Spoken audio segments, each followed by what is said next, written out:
¿Qué tal amigos? Nuevamente les habla su amigo y hermano en Cristo, Antonio García Hernández. En este su canal adventista, su canal cristiano, Estudiando el Verbo. Bienvenidos a la escuela más grande del mundo, el corazón de la iglesia y el lugar ideal para ser discípulos. Gracias por acompañarnos cada semana en este estudio del libro de Marcos. Y en esta hora quiero compartir con ustedes el repaso de lección, la lección número 7 para el 17 de agosto del año 24, titulada Instruyendo a los discípulos, parte 1. En esta semana estudiamos que en un punto de inflexión crucial de la narración de Marcos, Jesús preguntó a sus discípulos quién creía que era Él. Después de la respuesta de Pedro, Jesús les empezó a explicar con mayores detalles hacia dónde se dirigían sus pasos como Mesías, es decir, hacia la cruz. Por esa razón, la última parte del capítulo 8 del libro de Marcos, el Evangelio de Marcos, Jesús se concentró en enseñar a sus discípulos acerca de su viaje. Él dio predicciones sobre la cruz y les siguió una instrucción especial sobre el discipulado, con lecciones que son muy relevantes para los cristianos del día de hoy. Antes de ir al punto central de la lección que se encuentra en el Evangelio de Marcos, capítulo 8, 34, quiero invitarles para que me acompañen a tener una palabra de oración. Oremos. Bendito sea nuestro Padre que estás en el cielo, oh Dios de todo el universo, oh Padre eterno, Abba Padre. Queremos suplicarte, Padre eterno, en esta hora que perdones nuestros pecados, que nos sanes, nos purifiques y que nos limpies de todo pecado, Señor. Queremos también, oh Padre, que nos habilites con poder en esta hora, que quites todo ruido de nuestra mente en esta hora, porque queremos, oh Padre eterno, tener un tiempo de comunión a través de este estudio, de este programa de escuela sabática de la Iglesia Adventista del Séptimo Día. Gracias, oh Padre, por escucharnos. Bendice a cada uno de los que nos han de oír y los que nos están oyendo.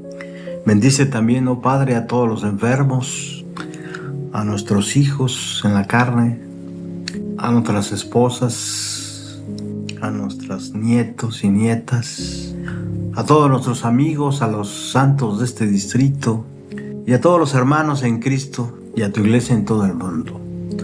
Gracias, Padre eterno, porque en Cristo Jesús te lo rogamos, te lo suplicamos humildemente. Amén, amén. Instruyendo a los discípulos, parte 1. Vamos al punto central de la lección. Así que voy a invitarles, como siempre, a que abran sus Biblias en el Evangelio de Marcos, capítulo 8, versículo 34. ¿Qué dice la palabra de Dios? Luego llamó a la gente y a sus discípulos y les dijo: si alguno quiere seguirme, niéguese a sí mismo, tome su cruz y sígame. Es interesante que este mensaje no solo Jesús lo dirigió a sus discípulos, sino también a la multitud. Había otros con Jesús, además de sus discípulos de siempre, quizá judíos residentes en la región que habían oído de él, ¿verdad? Vamos a checar esto y quiero invitarles para que vayamos a Mateo capítulo 16, versículo 24. ¿Qué dice la palabra de Dios? Entonces Jesús dijo a sus discípulos: si alguno quiere venir en pos de mí, niéguese a sí mismo y tome su cruz y sígame, porque todo el que quiera salvar su vida la perderá, y todo el que pierda su vida por causa de mí la hallará. Porque ¿qué aprovechará al hombre si ganare todo el mundo y perdiera su alma?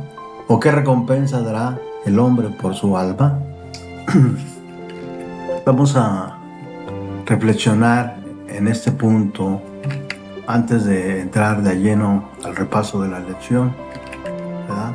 A ver qué nos dice el Espíritu Profecía, ¿verdad? La parte del libro Ser semejante a Jesús del 2 de diciembre, Elena G. White, al hablar de los verdaderos cristianos, Ella dice que son aquellos que se concentran en Cristo y no en el yo.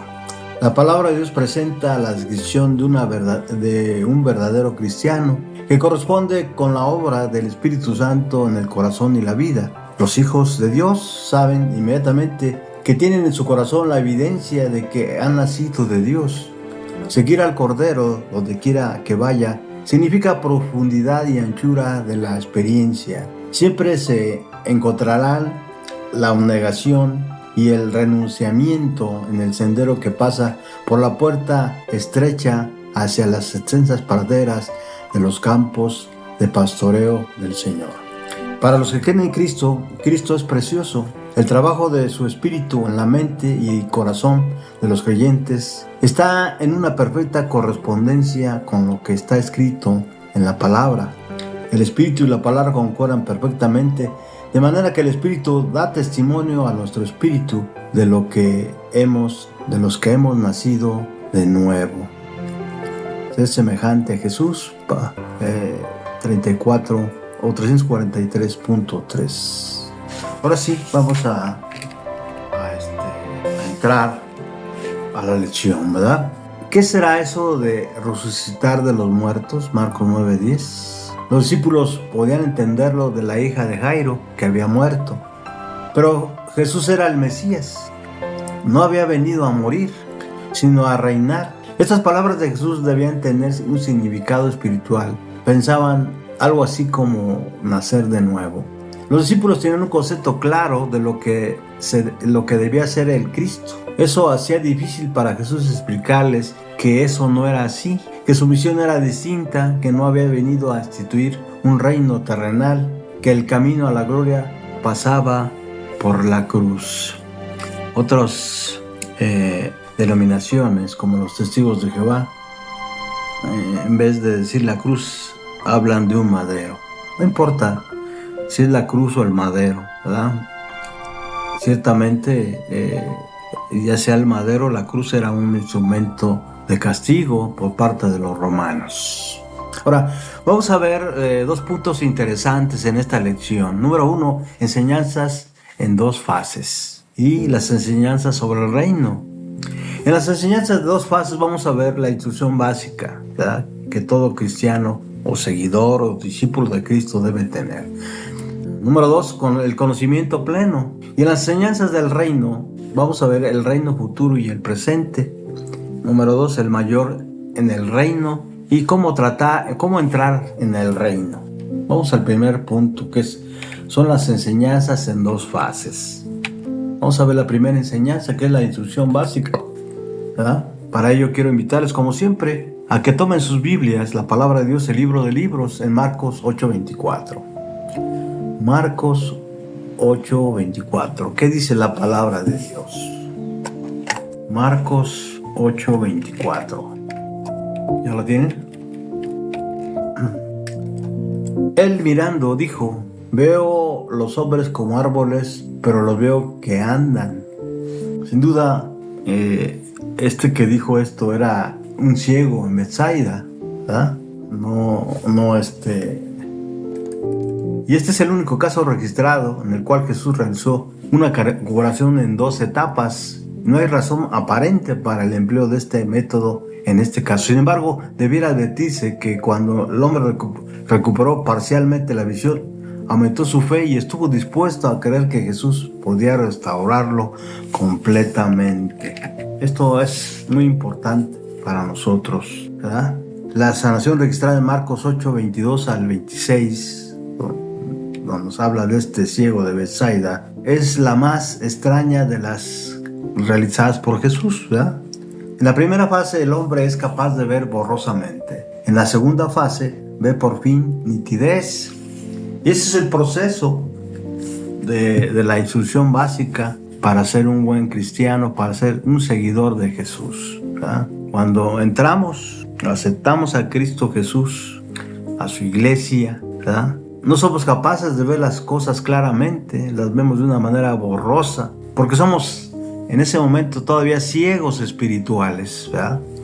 Pero ya en la segunda fase vemos las cosas más claras, las vemos con más nitidez, con más entendimiento. Este milagro sirve como una parábola de la forma en la que Jesús iba a instruir a sus discípulos, preparándolos para que captasen lo mejor posible la realidad de su misión salvadora. En la primera fase, los discípulos habían llegado a la conclusión de que Jesús era el Cristo, pero para asegurar esa verdad en su mente, Jesús los llevó a declararlo, haciéndoles una pregunta directa y otra directa. Vamos a la palabra de Dios para ver cuál fue esa pregunta. Está en Marcos 8, 27 al 29. Salieron Jesús y sus discípulos por las aldeas de Cesarea de Filipo, y en el camino preguntó a sus discípulos diciéndoles: ¿quién dicen los hombres que soy yo? Ellos respondieron: unos Juan el Bautista, otros Elías y otros algunos de los profetas. Entonces él les dijo: ¿y vosotros quién decís que soy? Respondiendo Pedro le dijo: tú eres el Cristo. Interesante, ¿no? Cuando ya podemos ver claramente, podemos conocer más a Jesús, podemos decir esto. Pero ellos debían guardar silencio respecto a esta declaración, pues todavía no habían comprendido todas sus implicaciones. Ahí en el versículo 30, Jesús les dice, o les mandó que no dijesen esto de él a ninguno, ¿verdad? Versículo 31, Jesús es más claro. Dice, comenzó a enseñarles que él era necesario que el Hijo del Hombre padecer mucho y ser desechado por los ancianos y los principales sacerdotes y por los escribas y ser muerto y resucitar después de 3 días. Ahora, esto ya es parte del conocimiento pleno, ¿verdad? Esta ya es la segunda fase de su enseñanza. Jesús ya sentía que ya podían comer un alimento un poco más sólido, porque Jesús fue muy claro aquí, ¿verdad? Rechazo iba a padecer Jesús, muerte y resurrección, versículo 32. Pero algo estalló en la cabeza de Pedro, y miren lo que dijo ahí en el versículo 32. Vamos a la Biblia. Esto le decía claramente, y entonces Pedro le tomó aparte y comenzó a recomendarle. Versículo 33. Pero él, volviendo y mirándole a los discípulos, reprendió a Pedro diciendo: quítate delante de mí, Satanás, porque no pones la mira en las cosas de Dios, sino en las cosas de los hombres. ¿Dónde pones la mira a los hombres? Los que no son espirituales, los que son del mundo, en las cosas del mundo, en las cosas de los hombres, ¿verdad? Por eso Jesús dice: apártate de mí, Satanás. Sin saberlo, Pedro estaba usando la misma táctica que usó Satanás en el desierto. Mateo 4, versículos 8 y 9, ¿verdad? Marcos 8:33. En el camino fácil llevaba a Jesús a un reino terrenal. El difícil lo llevó a alcanzar la salvación en nuestro favor, ¿verdad? Y eso no era todo. Sus seguidores debían estar dispuestos a pisar el mismo camino, tomar la cruz y vivir o morir por el precioso don de salvación, ayudando a otros a alcanzarla. Versículos 34-38 de Marcos. Versículos 34-38 de Marcos. Vamos a ver rápidamente. Llamando a la gente y a sus discípulos, les dijo: si alguno quiere venir en pos de mí, niéguese a sí mismo y tome su cruz y sígame. Porque todo aquel que quiera salvar su vida la perderá, y todo aquel que pierda su vida por causa de mí y del Evangelio la salvará. Porque ¿qué aprovechará al hombre si ganase todo el mundo y perdiere su alma? ¿O qué recompensa dará el hombre por su alma? Porque el que se avergonzare de mí y de mis palabras en esta generación adúltera y pecadora, el Hijo del Hombre se avergonzará también de él cuando venga en gloria de su Padre con los santos ángeles. Vamos al punto número 2 de esta lección, que son las enseñanzas sobre el reino. Ya vimos la instrucción de Jesús en 2 fases, la básica y la plena, ¿verdad? Ahora vamos a aprender un poco más sobre el reino de Dios. El reino de Dios es un tema dominante en Marcos. Jesús declara que Él representa el reino de Dios. El Salvador ha venido a restaurar a su pueblo a este reino. Por lo tanto, todo en su agenda terrenal está orientado a facilitar el cumplimiento del plan redentor de Dios. Nadie puede desviar a Cristo de su misión. Con toda dedicación decidida se dedica plenamente a ella. En afirmación de la obra terrenal de Jesús, el Padre, en el evento de la transfiguración, anuncia una vez más la afiliación de Jesús y apela a sus seguidores a obedecer a su Hijo. El reino futuro y presente. Vamos rápidamente a la palabra de Dios. Tomen sus Biblias en Marcos 9:4. Marcos 9:4. ¿Qué dice la palabra de Dios? Marcos 9:4. Y les aparecieron Elías y Moisés y hablaban con Jesús. Pedro y Jacobo y Juan no eran plenamente conscientes de estar vislumbrando en el monte el reino de gloria, una representación en miniatura de la segunda venida de Jesús. Marcos capítulo 9, versículos 1 al 4. Lo que sí tenían claro era que querían quedarse allí, versículos 5 y 6, pero en ese momento no percibían un verdadero significado de las palabras que Moisés y Elías hablaban con Jesús, Lucas 9:30 y 31. Para que los muertos en Cristo, representados por Moisés, y los fieles vivos de la última generación, representados por Elías, pudieran entrar en la gloria, Jesús debía morir en Jerusalén. ¿Ya? Sin duda esto era un chasco muy grande para los discípulos. Al bajar del monte se evidenció el estado presente del reino. ¿Qué fue lo que se evidenció? La falta de fe hacía peligrar su misma estructura. A los apóstoles les faltaba fe y un padre desesperado había perdido la confianza. Vamos rápidamente a Marcos 9, versículos 14 al 22. Marcos 9, versículos 14 al 22, donde Jesús sana a un muchacho endemoniado. Cuando llegó a donde estaban los discípulos, vio una gran multitud alrededor de ellos y escribas que disputaban con ellos. Y enseguida la gente, viéndolo, se asombró y corriendo a él le saludaron. Él les preguntó: ¿qué disputáis con ellos? Y respondiendo uno de la multitud dijo: Maestro, traje a ti mi hijo que tiene un espíritu mudo, versículo 18, el cual donde quiera que le toma le sacude y echa espumarrajos y cruje los dientes y se va secando. Y dije a tus discípulos que lo echasen fuera y no pudieron. Y respondiendo él les dijo: oh generación incrédula, ¿hasta cuándo he de estar con vosotros? ¿Hasta cuándo os he de soportar? Tráenmelo. Y se lo trajeron. Y cuando el espíritu vio a Jesús, sacudió con violencia al muchacho, quien cayendo en la tierra se revolcaba echando espumarajos. Jesús preguntó al padre: ¿cuánto tiempo hace que le sucede esto? Y él dijo: desde niño.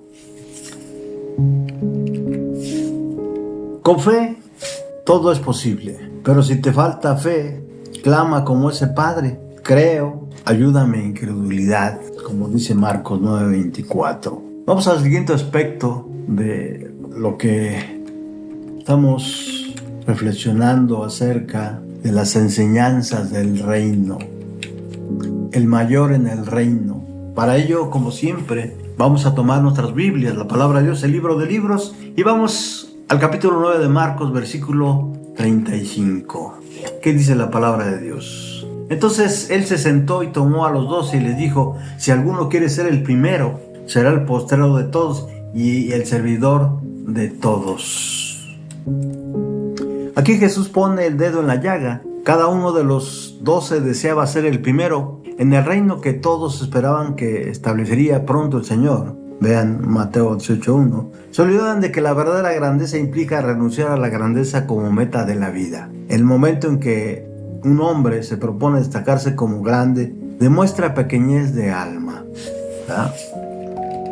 Jesús comienza su camino de descenso a Jerusalén desde Cesarea, haciendo un alto en Capernaum. Aprovecha este tramo para instruir y preparar a sus discípulos para enseñarles acerca del reino de Dios, donde Él es el representante, Marcos 9:30 al 33. Pero ellos, lejos de comprender lo que Jesús les quería enseñar, disputaban quién sería mayor cuando Jesús se proclamase rey en Jerusalén, versículo 34. La primera enseñanza que está en Marcos 35 al 37, es tomando a un niño, significó la grandeza en el reino.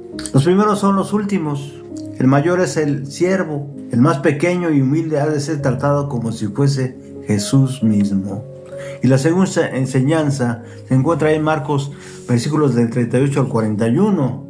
Todos tienen su parte que hacer y nadie debe ser desechado cuando hace la obra de Dios, por pequeña que ésta sea. Es interesante esto para, sin duda, no solamente en la parte individual para el cristiano, sino para cuando estamos dentro de la iglesia de Dios. Vamos al siguiente aspecto: cómo entrar en el reino. Eso yo creo que nos debe interesar a todos, ¿verdad? Para ello quiero invitarles a que tomen las Biblias. Vamos a Marcos 9:49. ¿Qué dice la palabra de Dios? Marcos 9:49. Porque todos serán salados con fuego y todo sacrificio será salado con sal. Acerca de la sal como agente preservativo, Mateo 5:13, el fuego puede ser considerado como un agente purificador o como un símbolo de juicio final. El significado de esta declaración enigmática no es enteramente claro y depende completamente del contexto inmediato para una explicación satisfactoria. Ser salados con fuego tal vez signifique que todos pasarán por los fuegos de la aflicción y de la purificación en esta vida, o por los fuegos del último día. El fuego o bien elimina la escoria de esta vida o destruye la vida misma en el último gran día. La sal preserva lo que es bueno. Mateo 9:50. Ahora, Jesús pone un ejemplo que sin duda clarifica la forma en que hemos de encontrar la entrada al reino. Dice él ahí en Marcos 9:42 al 48: atarse una enorme piedra al cuello y echarse al mar, cortarse una mano, un pie o sacarse un ojo. Sin duda todo esto son formas extrañas para salvarse, ¿o no? Si tomamos estas palabras literalmente, como muchos lo hacen con las frases donde el gusano de ellos no muere y el fuego nunca se apaga, Marcos 9:44, 46 y 48, tenemos que llegar a las siguientes conclusiones. Número 1. Los redimidos vivirán eternamente con un cuerpo mutilado. Número 2. Los malvados sufrirán eternamente, pero al menos su cuerpo estará entero. La enseñanza que se desprende de esta exageración es evidente. El pecado es tan terrible que debemos huir de él inmediatamente. Así que no debiéramos tomar estas palabras de forma literal, ¿verdad? Porque entonces los redimidos vivirán eternamente sin un ojo, sin una mano, sin un brazo. Caso contrario, los malvados sufrirán eternamente, pero al menos con un cuerpo entero. Así que todo esto que estamos leyendo acerca de cómo entrar al reino, y que Jesús utiliza ejemplos o formas extrañas de cómo cómo vamos a alcanzar la salvación, pues debemos tener cuidado, ¿verdad? Y no dejarnos llevar, ¿sí? Ya sea por falsos pastores, ya sea por nuestra mala interpretación de la Biblia, ya sea porque no tenemos el Espíritu, ¿verdad? Lo que sí es claro que debemos abandonar el pecado. Este es duro y cuesta sacrificio, pero el resultado vale la pena y nos proporciona paz. Marcos 9:49 al 50. Vamos terminando este repaso de lección, esperando que hayamos cumplido con el objetivo que tiene como propósito esta lección, con una cita de la pluma inspirada, una joya que se encuentra en Mensajes Selectos, tomo 3, página 100, donde Elena G. de White, miren lo que dice: todo leal y abnegado obrero de Dios tiene la disposición de gastar y ser gastado por causa de otros.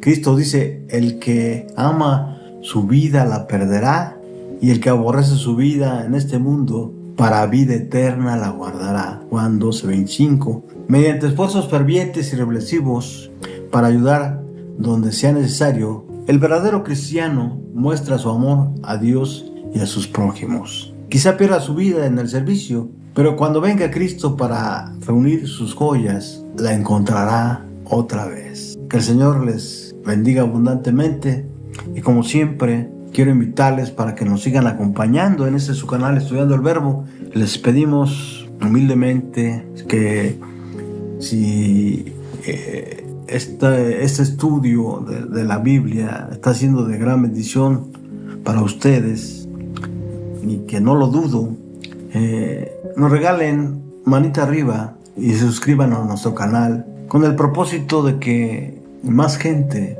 para que podamos también cumplir con el mandato de nuestro Señor, de llevar a toda raza, nación y tribu el Evangelio. Y de esta manera, sí, venga Cristo en las nubes de los cielos pronto.